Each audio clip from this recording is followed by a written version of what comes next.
This is number 13 in our Chapter 3 test review on page 181, where we're asked to factor the expression completely. This one's unique in that we're starting with a polynomial that has an even number of terms. There's a good chance then that we'll be able to just go right to our grouping method. So if we look at the first group of two, we notice that what they have in common is a greatest common factor, which is what we always look for first, is x. If we divide by x, we'll be left with x minus y. If it's factorable, then our second group will also have the same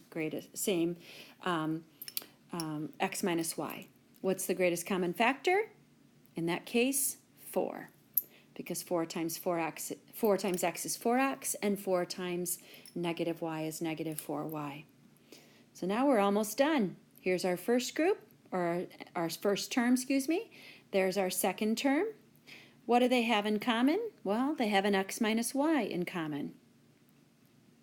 What do we have left over if we factor out an x minus y? We have x plus 4. And again, if we FOIL, we will end up with the very same polynomial that we started with.